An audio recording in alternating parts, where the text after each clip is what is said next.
Zit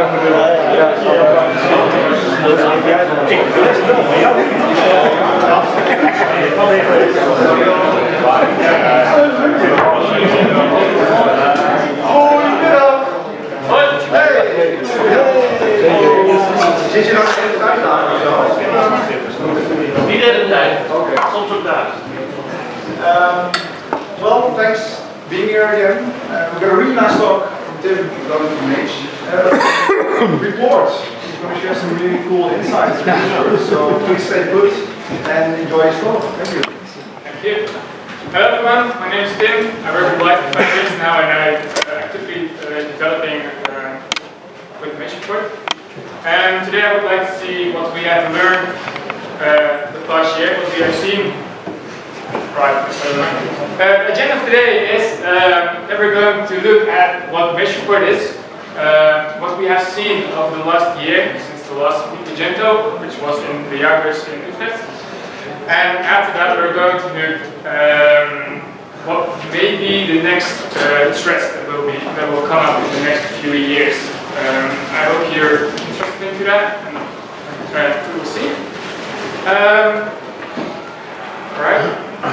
Well, what MageReport is, I think you all know what MageReport is, but I still want to clarify a bit. MageReport is a security scanning tool which scans your shop from the outside, so we don't have any insights of your shop. We're not going to look into your database to see whatever is done over there. MageReport is a product of Byte. We're maintaining it for the past 2 years now, and it's actively developed. What we do is we write checks to verify the known security issues that are out there. So if MageReport releases a new patch, we're the one who's writing a check to make sure that your site fits whether or not. We need to clarify we're not hacking into your shop. If you see a vulnerability that is potentially dangerous or maybe some remote code execution, we're not going to hack into your shop. Just also when the attackers are listening to our request, we don't want to give them some information about that. Well, you all have seen the colors. I guess the green, the orange, the red, and the gray. The gray is a bit of an unknown area, which may confuse a bit. The unknown, I just want to clarify the unknown a bit. It's just that we cannot detect whether it's installed or not. So we cannot detect the behavior that we expect before the patch or after the patch. So you're on your own. That's actually the message we want to give, and just we want to help you if you. In the end, all the colors will be calculated, and some risk is calculated over your shop. And the risk, well, of course, it's the high risk. You have to do some work. If it's low, then you're fine. Until now, we have 26 security checks, and we're still counting. Of course, when a new patch comes out, and we're the one who's running the new patch. We have 9 performance checks, which is for the premium part of the premium. Later on, a bit more about the premium part. Just some nice numbers. We have 34,000 scans per week, and there are 21,300 unique scans, which is actually a shop scan. So these are unique shop scans. So it's used quite well. MageReport Premium is something we offer for our Hypernode customers, for our partners, for our Hypernode customers. We have more information about your shop. You can see where your security issues are, and we can show you some stability. And all of these checks are supported with graphs, so you can see over time what has happened to your shop. Also, there's a checklist which shows you which security issues are still open, which you need to fix. So if you have a lot of shops, then you have an overview of all your shops with the checks that are not good. And based on the data we have in MageReport, and also based on how fast is your shop and that kind of things, we have released a new certificate, which is the Hypernode certificate. Our partners can qualify for an Hypernode certificate, and when the patch rate is very well, so when MageReport releases a patch now, then it should be has in 2 weeks. I don't know the exact numbers, but it's a sample which we gave that this partner is doing a well job, and we hope we'll hold on to it. So let's go to the threats we have seen in the last year. We're going to talk about distributed brute forces. Maybe you've seen some, maybe you haven't noticed it already. After that, we're going to talk about credit card hijacks, which is a very big problem at the moment. And we're going to talk about self-healing malware. Well, I think you all know distributions and how that works together with brute forces.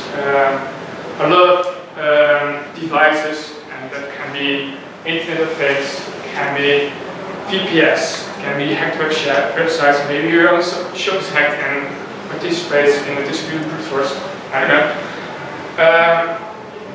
But this is quite a big problem at the moment.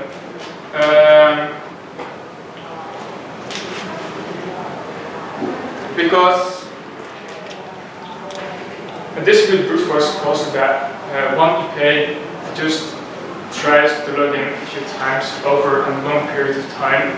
So maybe they do 5 requests for 5 minutes, and probably your web application firewall will not notice any brute force or any brute force attempts on your passwords or credentials. Because they have more than one IP to try to guess your passwords, it's been noticed that the attack isn't blocked. In the end, they have a lot of resources to brute force your passwords. So blocking one IP is not enough. And if you do not notice the brute force itself, then they have unlimited time, unlimited resources just to try to hack into your shop using brute forces. Another side effect, of course, of brute force is that it has an impact on your shop, because a patch slot needs to be reserved for Nginx, or a network needs to be started, PHP needs to be started, and then probably, your passwords should be in the database, so probably they will also connect to your database and close it all together for every request. So that's a lot of resources you're asking for this. So what did we do? We set up a honeypot, just like last year, only different this time, and forward some brute force from live shops to this honeypot. So we proxied requests to the honeypot to see what they're doing and what they're trying. So until now, this number is already updated. 40,000 username and passwords are taken from this honeypot, and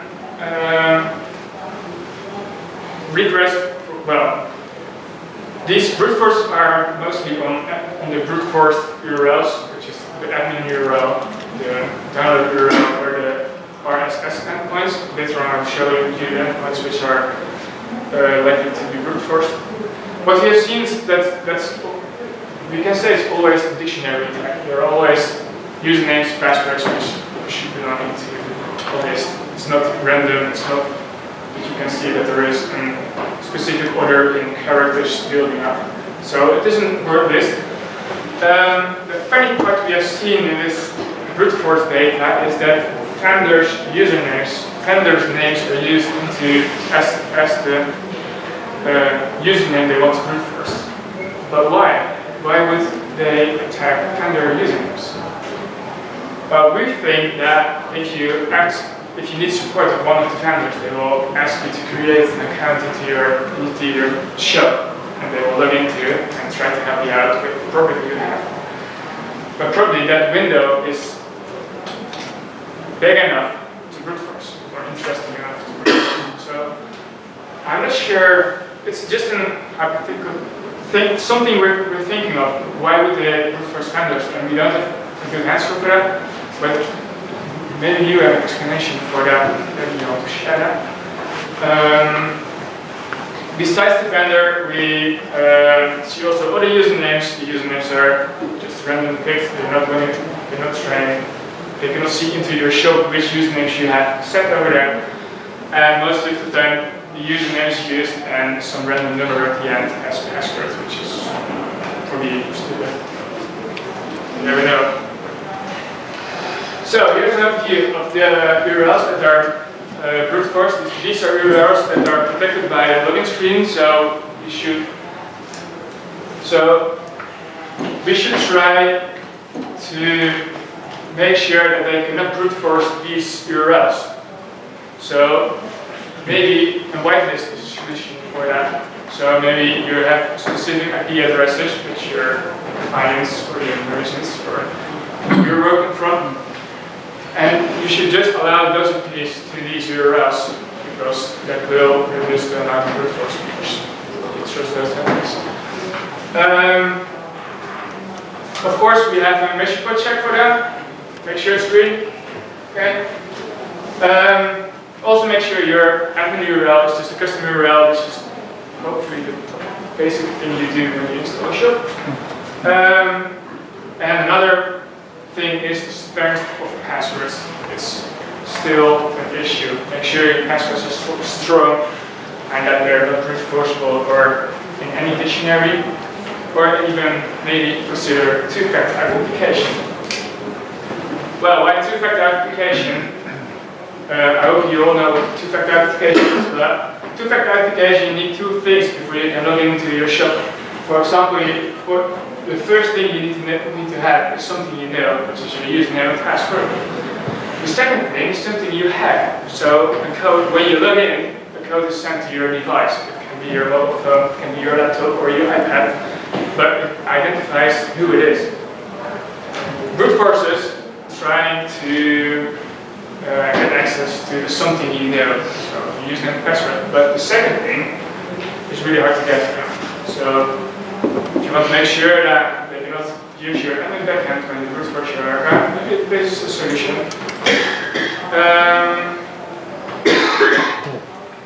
A second thing we have seen during brute forces is the order of the headers that are sent by bots in comparison with the headers that are sent by a client.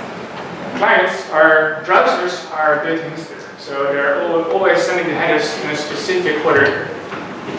Based on the username, you could,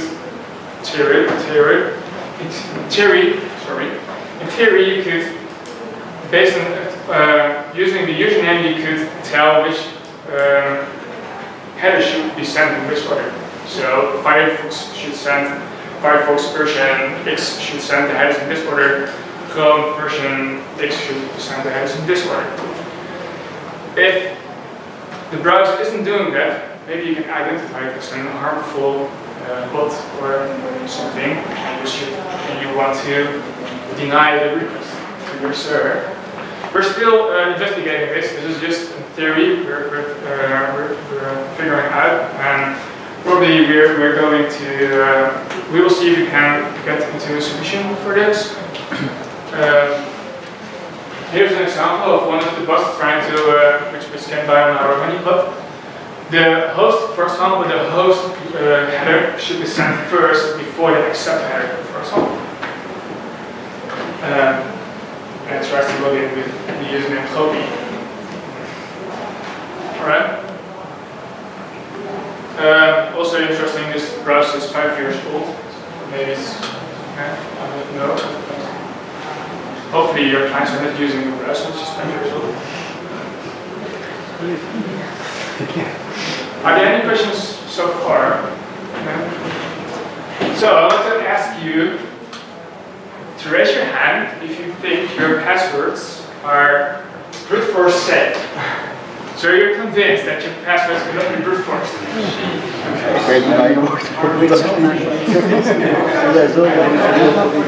Alright. Cool.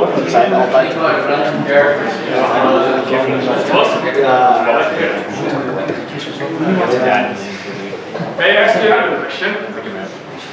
What about your merchant's passwords? How sure are you that they are safe? 1, 2, 3. But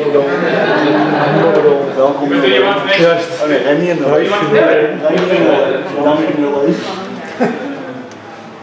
It's just make sure your passwords are safe. we have seen that not only the admin accounts are targeted, but also the merchant's passwords are targeted. And if they get access to those, they can still inject credit card hijacks. They can still do whatever they want. So it's also very important to make sure those passwords are safe. So we have written a tool which is now a Hypernode GitHub repository, which is the same principle as Hashcat, maybe you know it. But it will try to brute force, it will try to guess, based on your work list, it will try to guess your passwords for all the backend users. And there is already a word list included, but you're free to use another one. Sorry, what's funny? The ME123. Yeah, that's password. It's still over there, so maybe you have some time to hack it. So the statement is, start tracking your own passwords before someone else does it. Why wouldn't you? Why wouldn't you say to your merchants, you have a bad password, if you got hacked, I get blamed, you just walk away, isn't it? It shouldn't happen, it's too bad.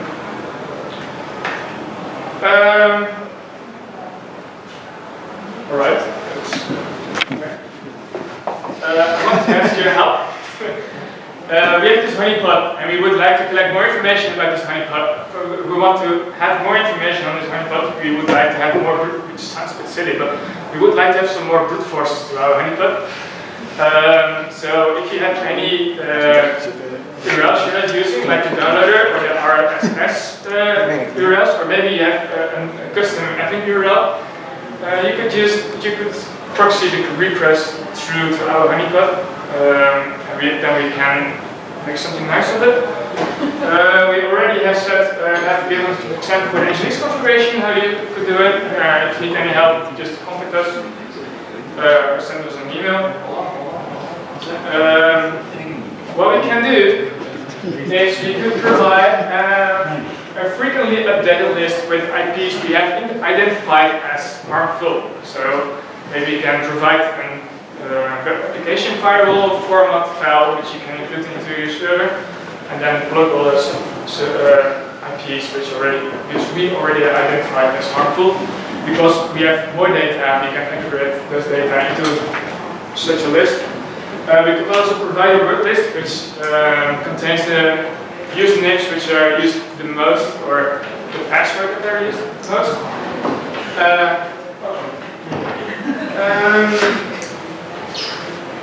And of course, the funny thing is we can trigger brute forces just to give the load to us, and your shop is just doing fine. So we're forwarding the load to our honeypot. Alright, let's continue to the next topic. Let's go hijacks. We have seen already one in the shops. Okay. We have two types, namely front end and back end. Well, what they're doing is, of course, capturing credit card details and sending that to an external domain. These domains can be compromised by hackers or owned by the hackers, which we call the burner domains. So we make sure. And of course, this code is injected into your shop in very obfuscated ways, which is maybe not that good protectable. This is one of the hacks that is longer term hack. We also have seen that the PayPal email address is changed in your backend, and then you will notice that very fast and change it very fast, so they have a little time to get the money. This is a longer term hack, which, because it's probably unnoticed, let's click quickly. Okay. So to inject a credit card hijack, you need access to your admin backend. Where we talked before, that's one big part to prevent this stuff. But they need access to your backend. What we have seen now is that they're using the template tags in your backend, which is the header, the footer, and the copyright fields to inject the JavaScript code. This can be included from an external site or just plain JavaScript or scaling JavaScript. These fields are stored into your database, so your version control system will not notice any changes into the footer and header, or do you have any monitoring and changing the field changing in your backend? I don't have it. The fields are stored by language, so detecting it can also be hard, because the English version of your site will have this hack, and the Dutch version is just clear and fine. So that's also a hard thing.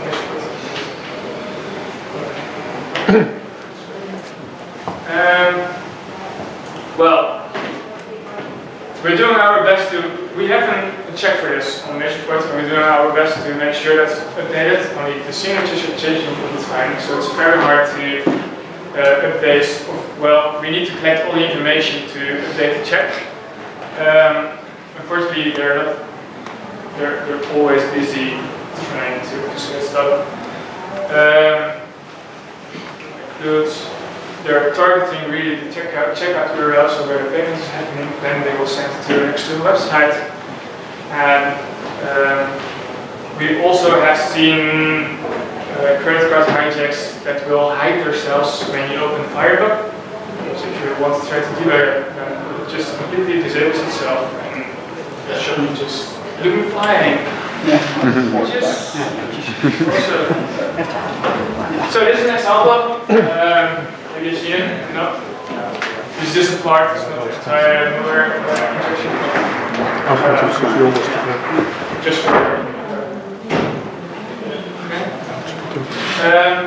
for the ones who want to know what PW means, the professional web. This is very often top domain level used by the burn domains to send data to. So if you see all of the PDW's domains used into Visual, maybe it's too tricky happening, but they can also change it, of course, very quickly. Here's an overview of the red line saying how many shots are hacked over time, and the green one is showing how many shots are fixed over time. It's an hide and seek game. It's someone will, well, it's a game. This is over 2.5 months. And here's an overview of companies that are hacked over time. There's an amount of sites per hacked, and for every site we look where it's hosted and to see which ESPs were hacked most. Or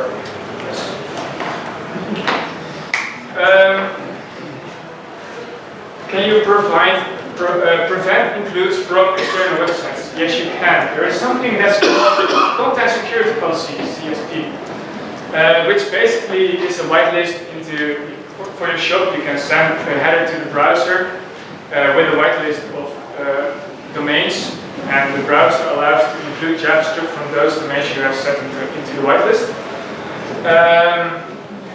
So it's set by an HTTP response header, and so it's also your browser's responsibility to handle the logic for including or denying. When there's a violation, so there's an include from an external site that's not in your whitelist, you get notified by the client that there was a violation, so you know when something bad is happening, which is nice. But of course, there is also a downside of this header. For example, inline JavaScript and styling is not allowed anymore, which can maybe a bit tricky. You cannot use the on-click anymore, so your head button should be handled from JavaScript file.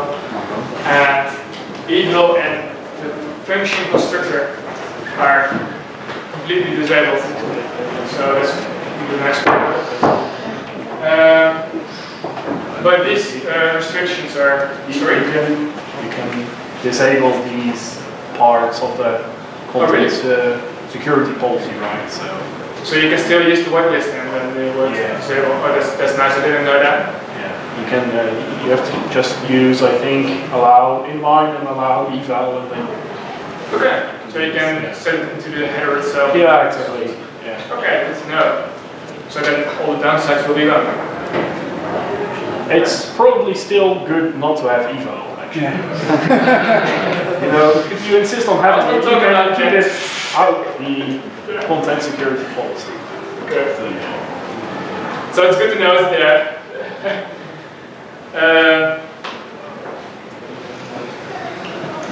Yeah. So the backend is actually the same story. Only that it's not happening on front end, so it's really hard to detect from the MageReport side. But they're, for example, they are overriding your core files, PHP, and just a little piece of code which just sends all your requests to an external site without you knowing it. They're also uploading harmful files into your media file, probably because you git ignored it or you did not add it to your control versioning system. So it's not noticed that it's there, and then they will also include it using tags. So the tip is make sure that PHP files are not executable from your media file, which will help you to practice. We also have some shelving malware. This is done by a database trigger. They just added a database trigger into your database, and on every update of your order, the query will check whether a specific script isn't there or isn't. So if it wasn't already there, they will add it to your shop, and on the next load of your shop, then the malware is active probably again. Well, how do you check? Here's an example. Well, on every insert in the sales spec order table, we just update the core content data when the value is already there, otherwise we set it on the head, footer, and the copyright, which is basically what they're doing. After brute forcing, they're changing it in the backend.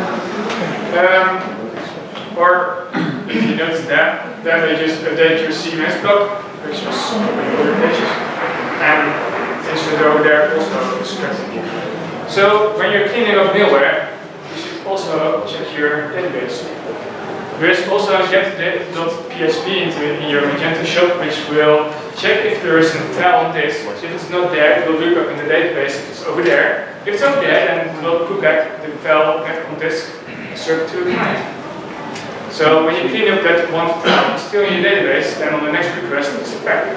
So you think that's clean, but it's not. I hope it makes sense. So what may happen in the future? Of course. But this is a quick overview of what we think that may happen in the future. For example, first of all, it can be that the CP8788 tool will continue over the next time. Maybe safety modules are vulnerable for remote code execution. Sorry. Hackers are using more advanced techniques. There is a hack competition going on, which may get bigger. And we will see. We will say what we expect that maybe Magento will do for years. Yeah. What do you mean when the 8788 story continues? The compatibility mode thing? I will just go over there now. Ah, sorry. That's fine. Yeah, that's... What was the summary? What's the agenda? Yeah, I forgot to mention that.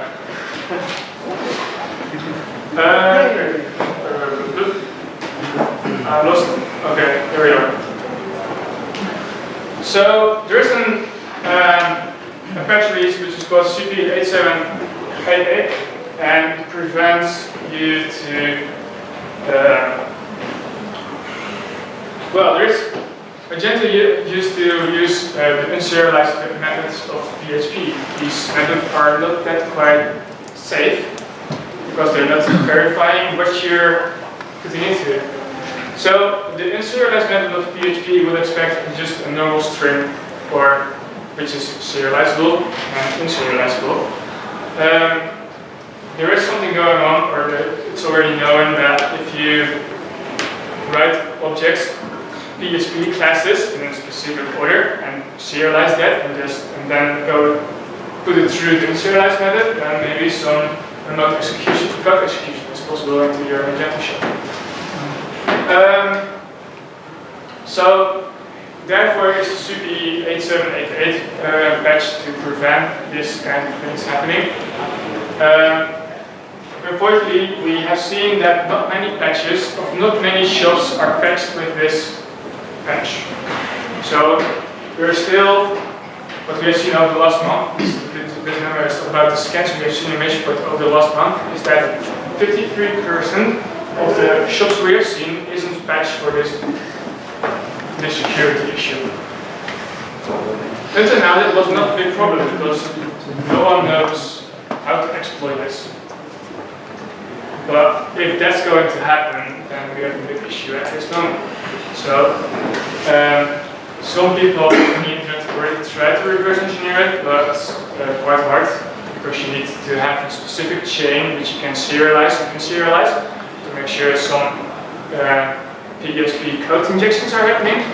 Unfortunately, the code base is too hard to reverse engineer, so it's not there, but they're getting closer. Luckily, 40% is already patched, and I hope you guys are patched for this one.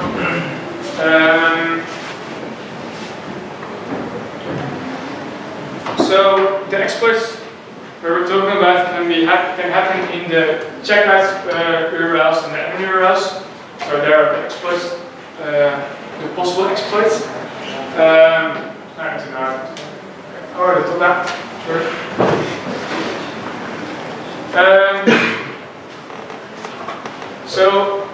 In the last year too, continuing with the unserialized method, we have seen in the last 2 years. In the last year, we have seen 2 modules which were vulnerable, also for the unserialized method, which are allowing remote execution, remote code execution. And with a quick search, we have seen that 70 other modules are using the unserialized method without validating the data you're putting through. Of course, you shouldn't unserialize objects unless you're for example, the quote and the IX products were the ones that were vulnerable for this, and we also had to check the MageReport. But we didn't check at these values whether they checked the input, they put it through the unserialized method, but probably there will be some issues.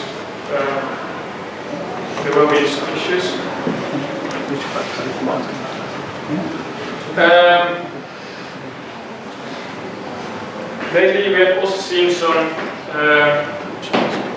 serious development at the hacker side, the attacker side. They have dashboards showing which shops are compromised, which shops are already brute forced, and they have the username and password. They know which patches, they know which sites are already compromised and have the hack already in place. They're getting more advanced. There is more optimization, and probably they will. Also, the brute force are more advanced. Normally, they will brute force your shop and come back later by hand to apply the patches, to apply the malware. At the moment, we see that's happening right now, directly after the brute force. So there's something going on. They're getting smarter. They really want to accuse that, of course. Okay. Something else that will happen is that not only the backend users will be brute forced, but also the customers' accounts will be brute forced, because the idea is that customers are using the same passwords for all their accounts. So I'm not brute forcing Wacom or Gold.com, I don't know, you can have it, or your shop where they also have an account with the same username and password. Well, because we're probably not monitoring that good as a big company does that. Maybe, I don't know. But that's also something to keep in mind. May happen. Some users are using payment service providers and think they're safe for any payment attacks because they're sending the data to an external party and they're responsible to make sure that's happening safe and very well. But there's nothing that the hacker will prevent to just inject some JavaScript to just make a screen that looks like your payment provider and then just send the data to another, I don't know, compromised or burned domain, which invalidates the argument I'm safe because I have a payment service provider. Well, lately we have seen a lot of happening in botnets. The IoT things are happening. There's a lot going on. There's a lot of interest into botnets. And your shop could also participate in one of these botnets. We haven't seen it yet, but the trend is that big that it is a very possible idea that this can happen. And we have also noticed some cases where hackers send a fake patch to the merchant for a security issue that was made up or something happened from a specific module, and the hacker will send to the merchant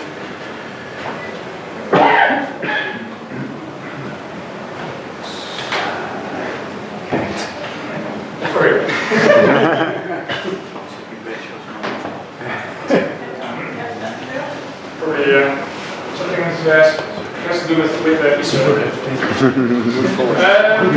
Brute force. Sorry. Alright, so the fake patches, they're just trying to send you a patch which you should apply in your shop, and they will just install the mirror into your shop using the patch and thinking that it's for security reasons. Just to make sure, we're not hoping that this is the trend we're going to see over the time, but please always download the patches from Magento, from the Magento websites.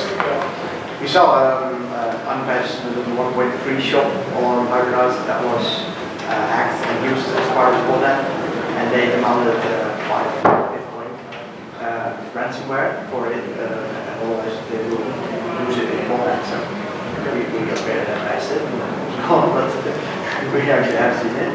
Okay.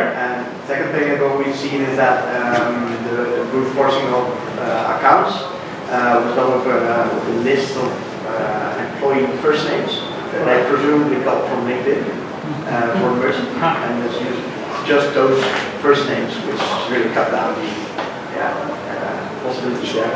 So if you're using the password manager, also think of adding a small hash to your username. Good advice. Thank you. Good information.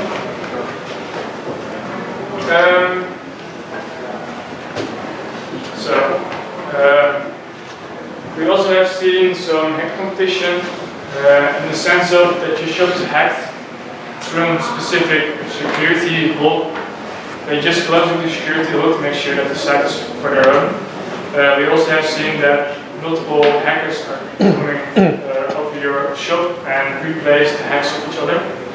So there are several groups, hacker groups going on, which are trying to steal hacked shops or compromised shops from each other to make sure that their own, because it's money for them, it's their business model, I think.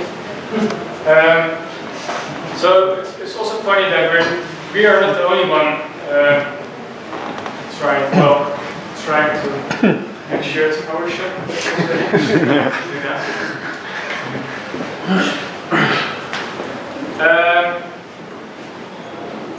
Yeah. So we're going to the last slides. What we think Magento will do, or maybe what we can expect from it. Probably they will keep track specific vendors and modules which are potentially harmful or are hacked over time, which versions have security issues and are updated, and which one is trusted. Magento is a party who knows and can communicate. Magento will release a security plugin. We already have heard about that. it's still in beta. We're not sure. Well, we're interested in how that is going to work. They will need to have access to your Magento shop to verify whether you have installed some patches or if you have security rules. Well, the Magento 2 updates will get smoother in the sense of it's built around Composer, so you just do install the Composer update, and then if you have a Magento update Magento shop. And Magento and 1 will be end of life in November 2018. I'm not sure how you think about that. It's reasonable or not. We will see how that's going to work out. This is the last slide. If you have any questions, then please let me know. Maybe you have some information to add, maybe some experience you have seen over the couple of months, years. What I want to say as the last is, if you have seen some weird behavior on your shop, maybe some hacks, maybe you have seen a new credit card hijack, maybe you want to brute force our honeypot, please send us an email with your details or information. We would like to work together to make sure that we're getting a safer world with email address. I hope you enjoyed it, and thank you for listening.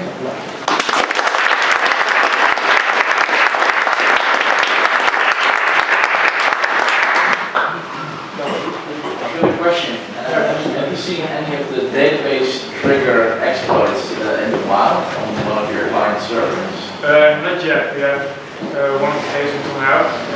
It's quite interesting that it happened. So it is a next development step that we have seen that we need to look for. That's a really ingenious and really ugly way of doing that. Probably it works. Yeah. You've mentioned all the hacks that are mainly due to brute forcing, admin accounts or customer accounts. Have you come across any hacks that are done not due to brute forcing, but for example an extension that is coded incorrectly where you can modify the database, for example? Well, if they, for example, with the two modules we have seen, they have remote execution, code execution, so they can just set up a database connection, or they have access to all your files in a sense, or they can upload a web shell, for example. So I'm not quite sure. Did they implement that using brute force or without using brute force? The hack. Sorry, I don't understand your question. Is there any way that a hacker could implement a hack without using brute force? Yeah, of course. We have the patches.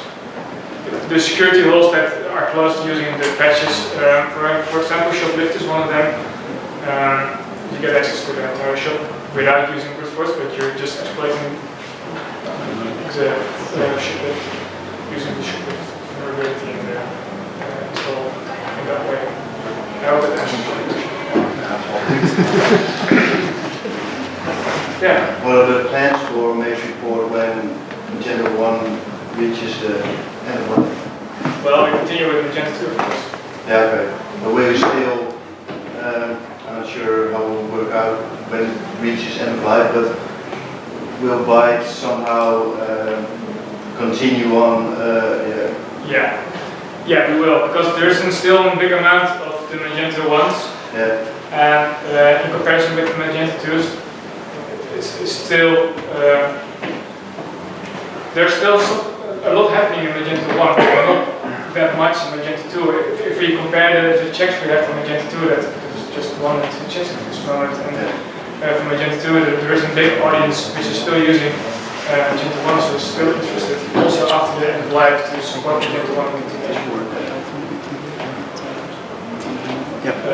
Based on the amount still using Magento 1, maybe you're all over Magento 2 and we say, well, maybe not. Okay, dat weet ik niet. Ja. We'll see. Well, thank you.